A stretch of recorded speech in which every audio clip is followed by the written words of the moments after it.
I want to pick up that water piece that Nqobile Modise was talking to us about there and bring it back to Gauteng, where Rand Water is saying it's on track with its planned maintenance on critical infrastructure. The project is aimed at increasing supply ahead of the summer season when demand is expected to surge. So low to no water supply is possible in parts of Gauteng and neighboring provinces during the work schedule, which begins tomorrow until the 2nd of June. But it is having an impact, and that's what Nqobile Madlala is exploring for us this morning. Nqobile, good morning. You've been talking to a number of community members about how this directly affects them. At the same time, we know that we lose around 40% and plus in some instances of proper usable water in the system. So these upgrades are critical. Very critical, Iman. In fact, it is to ensure that there's more water for people and that there's accessibility for that. But in Coronationville, Iman, as you can see there, there's already no water. And I'm told by the community that it's been ongoing for quite some time. And this is why that they have decided that the only easy way to do it is to now get it through this way, so where you're able to store in your 5 liters, so they get water in a borehole, store in their 5 liters, and this is part of their shower. This is also part of what they use to cook. But of course, this is very difficult for this community. So I'm going to bring in a community activist, but also a resident in this area. Melissa, you have been asking for water for such a long time, but now there's maintenance. Hopefully, this means that you will finally get water. Good morning to you, Nqobile, and the viewers. I don't think that we're going to have water anytime soon. The reason for that is we haven't had water for the longest of time. I think Coronationville is very, very popular for the protest that we've been calling all the time.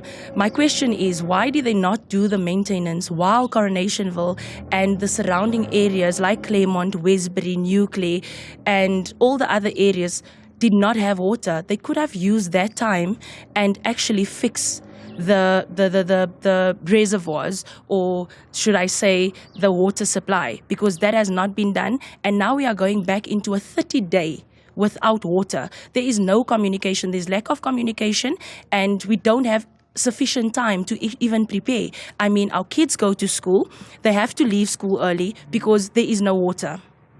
And of course, part of the maintenance and what Rand Water has said is that the city of Johannesburg, as well as the other cities that are going to be affected, it's up to them to ensure that communities have access through water tankers and so on. But I suppose this is what you might be hoping happens then?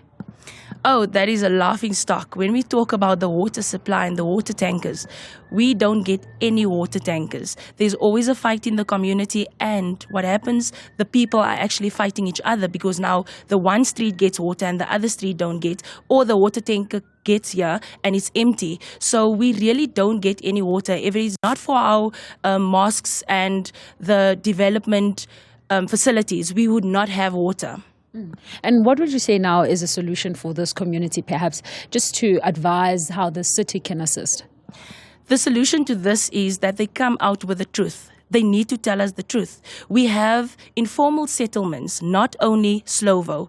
We have Katrada, we have Freedom Park, and many more that has running water for 24 hours. You know, we had the mayoral committee here a few months ago, and they never came back with any feedback as to why Slovo informal settlement has water and we don't. They also told us a lie that they are connected illegally to the reservoir of Brixton. But how is that done if it's not done through the city? So the city actually has a hand in this because they know what they're doing, and I think this thing is becoming very political because they are actually serving the people where they're getting their votes from. All right. Thank you very much for speaking to us. Well, Iman, very important that this community is still asking for water. This is ahead of the maintenance. It's very important to explain that Rand Water did say that as they affected cities, it's important that they also do their part in ensuring that there is water provided for their people.